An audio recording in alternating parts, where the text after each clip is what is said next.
You know, Mr. Speaker, this morning has been an illustration of just how incomprehensible this government runs its affairs. You have a cabinet secretary who cannot ask for a photograph of that excavation that has been done at Bomet. He's just listening to stories and telling us he will write letters. Give guidance. Yeah, it is good that you gave that guidance, but we must continue to express outrage. Honorable Speaker, this is not how to run a government. Can you now ask your question? Yeah, my question is related to something that, Honorable Speaker, I will not allow to be heckled. As under Senator Chalige, order, you're out of order. I gave guidance on that matter and that should be list. In fact, the senator who is heckling me himself. Don't listen to the senator. No. Just proceed and ask your question, Senator. He has also expressed frustration. Senator Chega, you'll draw out light away out of this chamber. Thank you, Honorable Speaker. Speaker, can I proceed? Proceed. Because he has also expressed frustration that the CS has not answered his questions. Even for me, I am not satisfied with the answers that are being given. But let me say this. I pity the senator for Bomet. He is focusing on infrastructure. He's focusing on lecture halls, workshops, and all these other things. We have all these things at the University of Nairobi. The lecturers at the universities are on the third week of strike. Honorable Speaker, education is not just about these things we build. It is a whole sort of ecosystem that you build together. When will this government start respecting proceeds of legal processes, such as collective bargaining agreements? What is the latest problem? Can the CS tell us today? Why are the lecturers on the streets for 3 weeks? And the students have told us, Honorable Speaker, that if the matter is not resolved today, they will join the strike. What is going on? First-year students have reported to the universities, Honorable Speaker, there are no classes. They are also on the streets. What sort of government is this?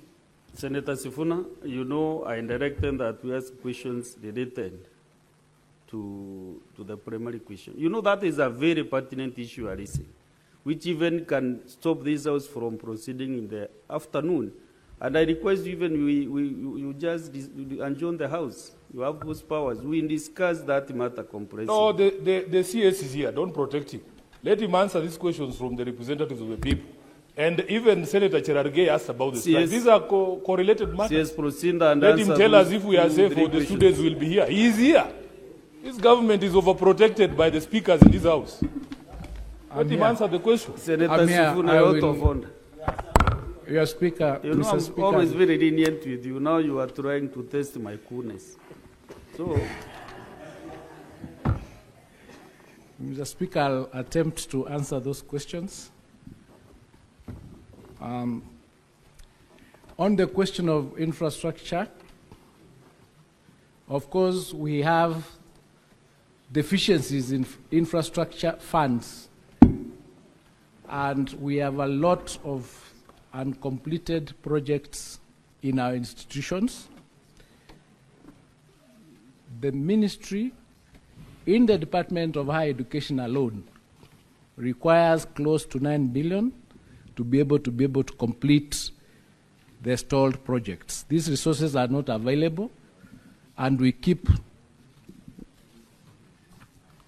lobbying, so to speak, the National Treasury so that we can get as much resources as possible to undertake the construction of those particular structures.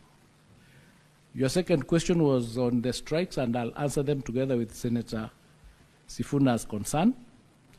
But I just wish to state that earlier I provided a response on the JS governance by referring to the Working Party recommendations and the fact that the bills are undergoing the processes that are required in order for them to be submitted eventually to Parliament, where they would then have legislative powers.